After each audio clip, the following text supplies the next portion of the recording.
Madam வணக்கம். வணக்கம் வணக்கம் வணக்கம். மிகுந்த அதிர்ச்சி அளிக்கக்கூடிய ஒரு செய்தி. ஒரு திராவிட சிந்தனை உள்ள ஒரு குடும்பத்தில் பிறந்து தேசிய சிந்தனையோடு தேசிய இயக்கத்தில் தன்னை இணைத்துக் கொண்டவர், மிகுந்த ஒரு கலகலப்பான ஒரு அரசியல்வாதி அப்படிதான் நம்ம சொல்ல முடியும். அவர் கவலையாக இருந்தோம் இல்லை என்றால் வெறுப்போடு அவர் இருந்தோம் நம்ம பார்க்கவே முடியாது. ஒரு இயல்பான கலகலப்பான ஒரு தலைவர்.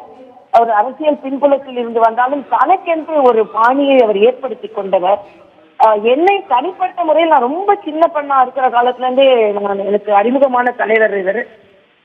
அது மட்டும் இல்ல, நான் விமான நிலையத்துல எல்லாம் என்ன அரசியல் கட்சி தலைவரா பார்க்கும்போது ஒரு அரசியல் கட்சி தலைவரா இல்லாம ஒரு சகோதரியா தான் என்னை கூப்பிடுவாங்கவா, எங்கே அவ்வளவு அவசரமா போற, என்ன கட்சியில சாதிக்க போற, எங்க வீட்டெல்லாம் ஏன் போன அப்படின்னு ரொம்ப உரிமையா பேசுவார். அப்புறம் என்னோட ஒரு வலிமையாக நான் இருக்கிறத பார்த்து ரொம்ப பாராட்டவும் செய்வார், ரொம்ப உறுதியா இருக்கிற கட்சியில அப்படின்னு.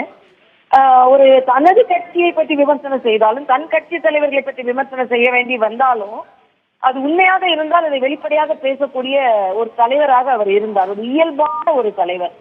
அவரை இழந்து வாடும் தமிழக மக்களுக்கு, இது தமிழக அரசியலுக்கே ஒரு மிகப்பெரிய இழப்பு, காங்கிரஸ் இயக்கத்திற்கு மட்டும் என்று சொல்ல முடியாது.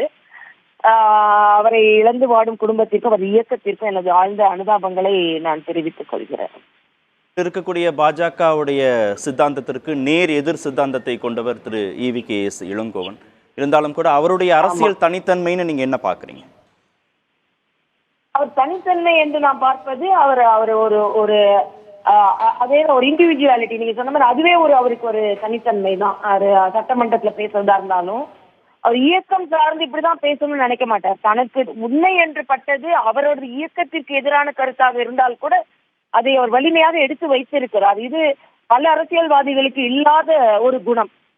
நம்ம கட்சி என்ன நினைக்கிறோம், நம்ம கட்சி தலைவர்கள் என்ன நினைக்கிறாங்க அப்படின்னு கூட நினைக்காம தன் கட்சியை சார்ந்த விமர்சனமே இருந்தா கூட அவர் வலிமையை எடுத்து வைத்திருக்கிறார். அது நம்ம பல நேரம் நம்ம பார்த்திருக்கிறோம், பல பேட்டிகளில் நம்ம கண்டு இருக்கிறோம். இது ஒரு அரசியலுக்குவாதிக்கு ஒரு இல்லாத ஒரு குணம், ஒரு துணிச்சலான குணம் என்றே நான் சொல்லுவேன். அதே மாதிரி